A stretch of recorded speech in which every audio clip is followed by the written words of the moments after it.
അനധികൃത സ്ഥാനക്കയറ്റത്തിൽ വിശദീകരണവുമായി GST state tax officer Anil Shankar. എഴുതിയ പരീക്ഷയുടെ രേഖകൾ സ്ഥാനക്കയറ്റം ലഭിച്ചാൽ സൂക്ഷിക്കേണ്ട കാര്യമില്ല, അതുകൊണ്ടാണ് രേഖകൾ കൈവശമില്ലാത്തതെന്നാണ് അനിൽ ശങ്കറിന്റെ വിശദീകരണം. സ്ഥാനക്കയറ്റം കിട്ടാൻ വേണ്ട പരീക്ഷ പാസ്സായതിന് തെളിവ് ഹാജരാക്കാൻ കഴിഞ്ഞില്ലെന്നുള്ള GST ഡെപ്യൂട്ടി കമ്മീഷണറുടെ അന്വേഷണ റിപ്പോർട്ട് പുറത്തുവിട്ടതിന് പിന്നാലെയാണ് വിചിത്രമായ വാദവുമായി അനിൽ ശങ്കർ രംഗത്ത് വന്നത്. എല്ലാത്തിനും ഡീറ്റെയിൽസ് ഉണ്ട്. അതിൻ്റെ ഡീറ്റെയിൽസ് ഉണ്ട്. ആ ഡീറ്റെയിൽസ് എല്ലാം നമ്മൾ പ്രോപ്പർ ചാനലിൽ കൊടുത്തിട്ടുണ്ട്. കൊടുത്ത സാധനങ്ങൾ ഇങ്ങനെ സാധനങ്ങൾ ഒരു 10 വർഷത്തിൽ കൂടുതൽ നമ്മൾ ഒരു പ്രൊമോഷൻ കിട്ടിയ ഒരാൾ LD ക്ലർക്കായിട്ട് കയറുന്ന ഒരാൾ LD ക്ലർക്കായി, അത് UD ക്ലർക്കായി, അയാൾ പിന്നെ ഇൻസ്പെക്ടറായി, ഓഫീസറായി, അങ്ങനെ പോകുന്ന ഒരാൾ പിന്നെ ഇതിൻ്റെ ആവശ്യമില്ല, സൂക്ഷിക്കാറില്ല കയ്യിൽ. അപ്പോൾ ഇതിൻ്റെ ഒരു 2 എണ്ണത്തിന് മറ്റും ഞാൻ ബാക്കിയെല്ലാം നമ്മുടെ ഈ ഗസറ്റൊക്കെ നോക്കിയിട്ടും ഇതൊക്കെ പോയി എടുത്തിട്ടുണ്ട്. PSC എന്നൊക്കെ എടുത്ത സർട്ടിഫിക്കറ്റൊക്കെ എടുത്തു. ഈ 2 എണ്ണത്തിൻ്റെ 96, 95, 96 പാസ്സായ എൻ്റെ 2 എണ്ണത്തിൻ്റെ ഇതില്ലാ പോയി. അപ്പോൾ അത് നമ്മൾ PSCക്ക് തന്നെ റൈറ്റ് ടു ഇൻഫർമേഷൻ കൊടുത്തിട്ടും അത് കിട്ടിയില്ല. അത് UD ക്ലർക്ക് ആയി കഴിഞ്ഞാൽ പിന്നെ ഇൻസ്പെക്ടർ ആവാനുള്ള പരീക്ഷ വേറെ ഇല്ല. ഒറ്റ അടിക്കുന്നത് ഒരു 8-10 ടെസ്റ്റ് ഉണ്ട്. ആ ടെസ്റ്റ് എല്ലാം പാസ്സായില്ല. പാസ്സായതിൻ്റെ എല്ലാം ലോവർ കയറി ഞാൻ പാസ്സായിട്ടുണ്ട്. എനിക്ക് പ്രൊമോഷൻ തരുന്നത് അത് ഡിപ്പാർട്ട്മെൻറ്റാണ്. അത് എൻ്റെ സർവീസ് ബുക്കിൽ എന്ത് ചെയ്ത് നമ്മുടെ എന്താ പറഞ്ഞ BCom പരീക്ഷ ഞാൻ എഴുതിയിട്ടില്ല, ഞാൻ പാസ്സായിട്ടില്ല, എനിക്കറിയത്തില്ല. എനിക്ക് എൻ്റെ ആവശ്യമില്ല. ഞാൻ ഡിപ്പാർട്ട്മെൻറ്റ് ടെസ്റ്റ് പാസ്സായി പ്രൊമോഷനുടെ ഇത് കിട്ടി. അതായത് എൻ്റെ അച്ഛൻ മരിച്ചിട്ട്, അച്ഛൻ പിന്നെ പബ്ലിക് റിലേഷൻസ് ഓഫീസറായിരുന്നു. അച്ഛൻ മരിച്ചു കഴിഞ്ഞിട്ടാണ് എനിക്ക് ഞാൻ സർവീസിൽ കയറുന്നത്. പക്ഷെ അന്ന് എനിക്ക് PDC മാത്രമേ ഉള്ളൂ, പ്രീ ഡിഗ്രി മാത്രമേ ഉള്ളൂ എൻ്റെ യോഗ്യത. പിന്നെ ഞാനിത് കറസ്പോണ്ടൻസ് ആയിട്ട് ഈ അടുത്ത സമയത്താണ് BA പാസ്സാവുന്നത്. അല്ലാതെ BCom ഡിഗ്രി എനിക്കറിയത്തില്ല, ഞാൻ ഉണ്ടാക്കിയിട്ടുമില്ല. എനിക്ക് എൻ്റെ ആവശ്യമില്ലല്ലോ. ഒരാളുടെ പ്രൊമോഷൻ കിട്ടാനായിട്ട് BComൻ്റെ ആവശ്യമില്ല.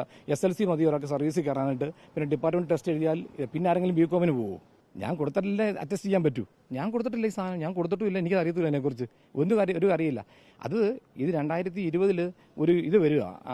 ഒരു അഡ്വക്കേറ്റ് ജയകുമാർ നമ്പൂരി എന്ന് പറഞ്ഞൊരു അഡ്വക്കേറ്റ്, നമ്മുടെ ഹൈക്കോടതിയിലെ അഡ്വക്കേറ്റ്, കണ്ണൂരുകാരനാണ്. അദ്ദേഹത്തിൻ്റെ പേരിൽ ഒരു വ്യാജ പരാതി കൊടുക്കുക. വ്യാജ പരാതി കൊടുത്തിട്ട് അദ്ദേഹം അത് മുഖ്യമന്ത്രിക്ക്, ഇപ്പം ഞങ്ങളുടെ ഡിപ്പാർട്ട്മെന്റിൽ നിന്ന് പേപ്പർ അയാൾക്ക് കൊടുത്തു. എന്ത് അടിസ്ഥാനത്തിലാണ് എനിക്ക് പരാതി കൊടുത്തതെന്ന് ചോദിച്ചപ്പോൾ അദ്ദേഹം മുഖ്യമന്ത്രിയുടെ സൈറ്റിൽ തന്നെ ഇതിൽ തന്നെ ഒരു പരാതി കൊടുത്തു. അതിൻ്റെ അന്വേഷണം നടന്നുകൊണ്ടിരിക്കുന്നതേ ഉള്ളൂ. അല്ലാതെ എനിക്ക് ഇതായിട്ട് യാതൊരു ബന്ധമില്ല. ഞാൻ എൻ്റെ രണ്ടാമതൊന്നും കൊടുത്തിട്ടുമില്ല, എനിക്കറിയില്ല അതിനെക്കുറിച്ച്. ഓക്കെ, TV പ്രസാദ് നമുക്കൊപ്പം ചേരുന്നു. TV പ്രസാദ്, സ്ഥാനക്കയറ്റം കിട്ടിയത് ഡിപ്പാർട്ട്മെന്റൽ ടെസ്റ്റുകൾ പാസ്സായാണ്. പിന്നെ എന്താണ് തന്റെ വിദ്യാഭ്യാസ യോഗ്യത? അതേക്കുറിച്ചൊക്കെ ഇപ്പോൾ അനിൽ ശങ്കർ തന്നെ വിശദീകരിക്കുന്നുണ്ട്. ഈ വാദങ്ങൾ എത്രത്തോളം നിലനിൽക്കും പുറത്തുവന്ന റിപ്പോർട്ട് കൂടി വെച്ച് നോക്കുമ്പോൾ? സുജയ, ഞാനതാണ് നമ്മൾ വാർത്തയിൽ തുടക്കത്തിൽ തന്നെ പറഞ്ഞത്. ഒരു വിചിത്രവാദമാണ് ഈ ഓഫീസർ ഉന്നയിക്കുന്നത് എന്നുള്ളതാണ്. അതായത് നമുക്കറിയാവുന്നതുപോലെ ഇതിൽ വകുപ്പ് തല പരീക്ഷകൾ PSC നടത്തുന്നുണ്ട്. അങ്ങനെ വകുപ്പ് തല പരീക്ഷകൾ നടത്തിയാലോ അതല്ലെങ്കിൽ BCom ബിരുദമുണ്ടെങ്കിലോ മാത്രമാണ് അതായത് സ്ഥാനക്കയറ്റത്തിനുള്ള യോഗ്യത GSTയിൽ ഉള്ളത്, വകുപ്പിലുള്ളത്. അങ്ങനെയുള്ള ഒരു സാഹചര്യത്തിലാണ് ഈ പറയുന്ന അനിൽ ശങ്കറിൻ്റെ കാര്യത്തിൽ വകുപ്പ് തല പരീക്ഷ പാസ്സാവാതെ സ്ഥാനക്കയറ്റം കിട്ടിയെന്ന ആരോപണമുയരുന്നതും അത് പരാതിയായി വരുന്നതും പിന്നീട് മുഖ്യമന്ത്രിയുടെ പരാതി പരിഹാര സെല്ലിൽ എത്തിയതോടുകൂടി ഡെപ്യൂട്ടി കമ്മീഷണർ തന്നെ അന്വേഷിക്കുകയും ചെയ്യുന്നത്. ഡെപ്യൂട്ടി കമ്മീഷണർ ഏതാണ്ട് 1.5 വർഷത്തിലധികം സമയമെടുത്താണ് അനിൽ ശങ്കറിനെതിരായ ആരോപണം ഉന്നയിച്ചത്. പ്രധാനമായും ആ റിപ്പോർട്ടിൽ പറഞ്ഞ കാര്യങ്ങൾ 2ആണ്. അതാണ് നമ്മൾ കഴിഞ്ഞ ദിവസം റിപ്പോർട്ട് ചെയ്തത്. അതായത് അതിൽ പറയുന്നത് വകുപ്പ് തല പരീക്ഷ പാസ്സായതിന് ഒരു തെളിവുകളും ഹാജരാക്കാൻ കഴിഞ്ഞില്ല. മാത്രമല്ല അനിൽ ശങ്കറിൻ്റെ ഫയലിൽ കാണുന്ന BCom ഡിഗ്രിയുടെ ബിരുദ സർട്ടിഫിക്കറ്റ് എന്നുള്ളത് അത് വ്യാജമാണ്, അത് ഒറിജിനലാണെന്ന് തെളിയിക്കാൻ കഴിഞ്ഞിട്ടില്ല. സ്വാഭാവികമായും വകുപ്പ് തല പരീക്ഷ എഴുതി പാസ്സായി സ്ഥാനക്കയറ്റം കിട്ടിയ ഒരാളാണെങ്കിൽ സ്വാഭാവികമായും അതിൻ്റെ രേഖകൾ ആവശ്യപ്പെട്ടാൽ ഹാജരാക്കാനുള്ള ബാധ്യത അതെഴുതിയ ഉദ്യോഗാർത്ഥിക്കുണ്ട്, അതെഴുതിയ ഉദ്യോഗസ്ഥനുണ്ട്. പക്ഷേ ആ ഉദ്യോഗസ്ഥൻ ഇപ്പോഴും പറയുന്നത് ഒരു പ്രൊമോഷൻ കിട്ടിക്കഴിഞ്ഞാൽ പിന്നെ കഴിഞ്ഞ പരീക്ഷയുടെ രേഖകൾ ആവശ്യമില്ല എന്നുള്ളതാണ്. PSCയിൽ വിവരാവകാശ നിയമപ്രകാരവും അപേക്ഷിച്ചു, എന്നിട്ടും കിട്ടിയില്ല എന്ന് ഈ ഉദ്യോഗസ്ഥൻ പറയുകയാണ്. അതിൻ്റെ അർത്ഥം ഒരുപക്ഷെ ഡെപ്യൂട്ടി തന്നെ കണ്ടെത്തിയതുപോലെ ഇത് തെളിയിക്കാൻ കഴിയുന്നില്ല എന്നുള്ളതാണ്. ഇതിലെ ഒരു പ്രശ്നം, വെറും 1.5 വർഷം കൊണ്ട് ഇനിയിപ്പോൾ ഈ അനിൽ ശങ്കർ വിരമിക്കാൻ പോവുകയാണ്. 2020 തുടങ്ങിയ അന്വേഷണം 2021 റിപ്പോർട്ട് കൊടുക്കുന്നു. ഈ 2.5 വർഷത്തിനിടയിൽ 2022 മുതൽ ഇങ്ങോട്ടേക്കുള്ള 2 വർഷത്തിനിടയിൽ ഒരിക്കൽ പോലും നടപടിയെടുക്കുന്നതിനെ കുറിച്ച് സർക്കാർ ആലോചിക്കുന്നതേയില്ല. ഈ ഫയൽ മുഖ്യമന്ത്രി കാണുന്നു, ധനമന്ത്രി കാണുന്നു, മറ്റ് വകുപ്പുകളിലെ എല്ലാവരും കാണുന്നു. പക്ഷേ ഈ റിപ്പോർട്ട് പൂഴ്ത്തിവെച്ചിരിക്കുകയാണ്. സുജിയ, ഇതിലുള്ള ഒരു പ്രശ്നം ഇവർ സൂചിപ്പിച്ചതുപോലെ 1995 ജോലിയിൽ കയറുന്നു. ആശ്രിത നിയമനത്തിലൂടെയാണ് കയറുന്നത്. LD ക്ലർക്കായി അവർ UD ക്ലർക്കാകുന്നു, ഇൻസ്പെക്ടറാകുന്നു, അതൊക്കെ മനസ്സിലായി. പ്രസാദ്, ഒരു കാര്യം, ഇപ്പോൾ അനിൽ ശങ്കർ താൻ എഴുതിയ പരീക്ഷയുടെ താൻ അതിന്റെ റിസൾട്ട് വന്നു കഴിഞ്ഞ് തനിക്ക് സ്ഥാനക്കയറ്റം കിട്ടിക്കഴിഞ്ഞാൽ അത് സൂക്ഷിക്കേണ്ടല്ലോ. അത് അങ്ങനെ പറഞ്ഞു കഴിഞ്ഞാൽ ശരിയാണ് എന്ന് നമുക്കും പറയേണ്ടി വരും. കാരണം ഇപ്പോൾ SSLC പരീക്ഷ എഴുതിയതിന്റെ ഹോൾ ടിക്കറ്റ് ഉണ്ടോ എന്ന് ചോദിച്ചു കഴിഞ്ഞാൽ ചിലപ്പോൾ പ്രസാദിന്റെ കയ്യിൽ കാണുമായിരിക്കും, എന്റെ കയ്യിൽ എന്തായാലും ഇല്ല.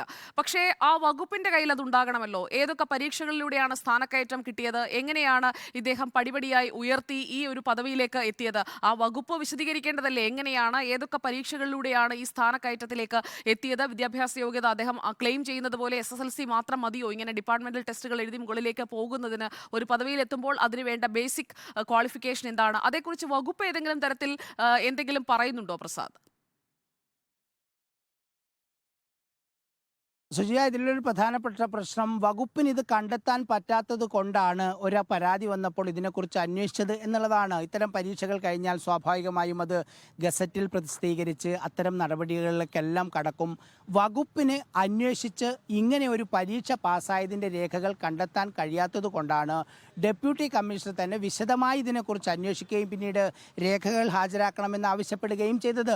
സ്വാഭാവികമായും പരീക്ഷകൾ പാസ്സായി കഴിഞ്ഞാൽ അതിൻ്റെ രേഖകൾ ഉണ്ടാകും എന്ന കാര്യം ഉറപ്പാണ്. മാത്രമല്ല, രജിസ്റ്റർ നമ്പർ കാണാനില്ല എന്ന വാദമാണ് അനിൽ ശങ്കർ ഉന്നയിക്കുന്നത്.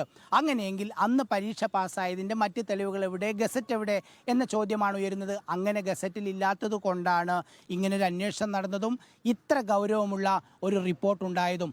പക്ഷേ ഇതിൽ സംഭവിച്ചിരിക്കാൻ സാധ്യത സുജയ, ഒരുപക്ഷെ ഇദ്ദേഹത്തിൻ്റെ സ്ഥാനക്കയറ്റ സമയത്ത് തന്നെ എന്തോ അട്ടിമറി നടന്നു എന്നുള്ളതാണ്. ആ അട്ടിമറി എന്താണ് എന്നുള്ളതാണ് അന്വേഷിക്കേണ്ടത്. അങ്ങനൊരു അന്വേഷണമാണ് ഇപ്പോൾ ഇല്ലാത്തത്.